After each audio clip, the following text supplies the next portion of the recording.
looking for his first ever win in the Camping World Truck Series. He's got an 8-truck length lead over the 8-truck of Dennis Setzer. Can he hold on? I can't believe that these tires are holding up for these guys. Stars coming around Jason White.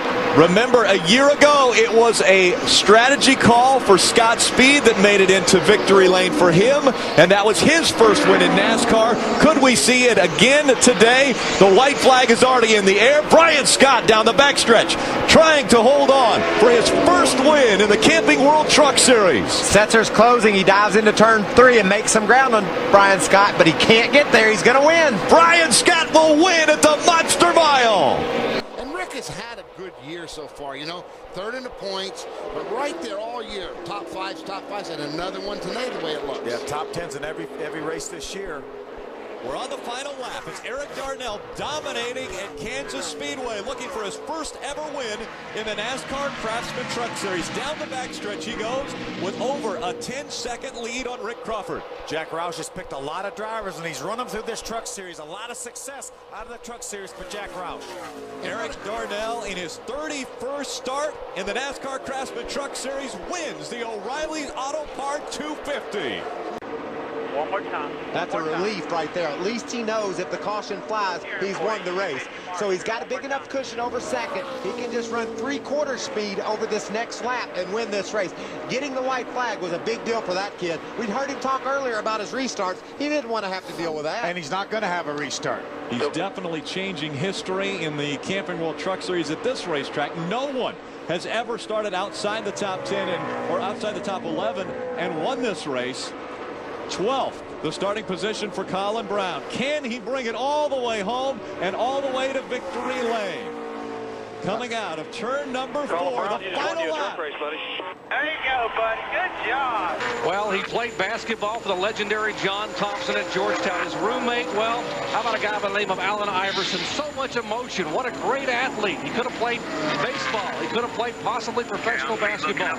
He chose to go to NASCAR and become a Winston West Series champion, not once but twice. His dream was to move up into NASCAR's Craftsman Truck Series. And now, the Napa Auto Parts Dodge is a half a turn away from going to victory lane. Here he comes out of turn 4. 26-year-old Brendan Gaughan will win at Texas Motor Speedway. Steve Park comes out of turn 4. He will see the white flag. 2 miles of racing to go for Steve Park to claim his first win in the Truck Series. Steve last pitted on lap number 58. Got great racing, 3 wide racing back there within the top 10. That's a battle for 8th, 9th, and 10th. That's Darrell's 2 trucks right there. Oh, Ruben, Ruben big time loose. Steve Park is going to hang on and win this race. Coming into 3 and 4, Steve Park in the Jasper Engines and Transmissions number 62. That puts him in some elite company, Phil, winning on all 3 of NASCAR's big stages. Steve Park is the latest winner of a truck race. Comes to the checkered flag, and Steve Park will win the American Racing Wheels 200. Down to the bottom of the track through 3 and 4. Shane Hmiel right up behind the 30th time line. He loosens him up, and as he comes out of turn number 4, Shane Hmiel takes over the top spot. A little bump and run. We've seen it happen many times before. What a great job by Shane Hmiel. That's textbook right there. That's how you do it. Just a little contact, make him get loose, turns underneath him, and makes the pass. The final lap. Shane Hmiel looking for his first ever win in the NASCAR Craftsman Truck Series.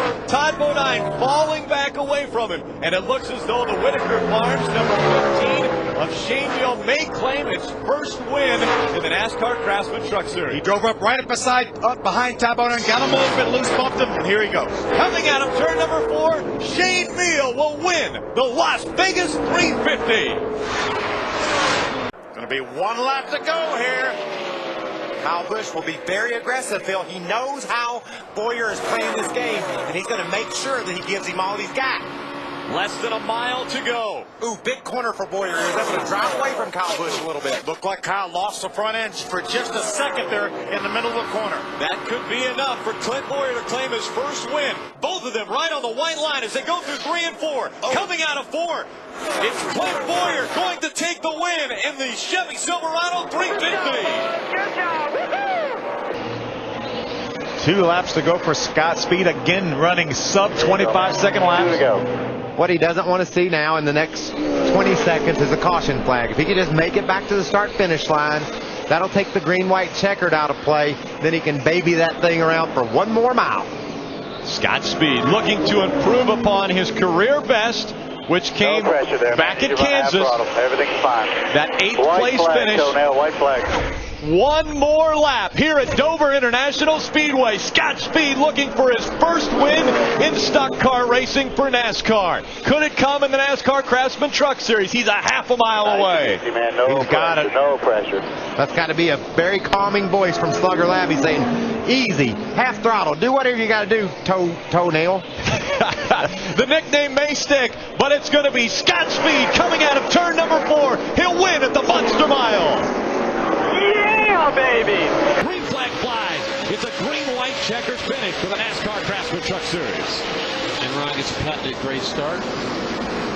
Didn't get too far out in front of the 38 of Brandon Witt, though. Witt trying to hang on as they go down the backstretch. Next time by, it'll be the white flag. As they come out of 3 and 4, Ron Hornaday will see the white flag, 3/4 of a mile to go. Lucky the 77 car go around the 46 on the outside of turn 3 and 4. We have a spinner. Spinner in turn 3.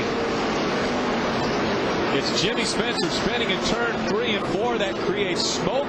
But will it bring out the caution? As far as we know, it will not. And so, Ron Hornaday will try to hold up. And Hornaday has problems in the smoke. He gets spun around. The 38 comes by him. And it'll be Brandon Witt taking the checkered flag.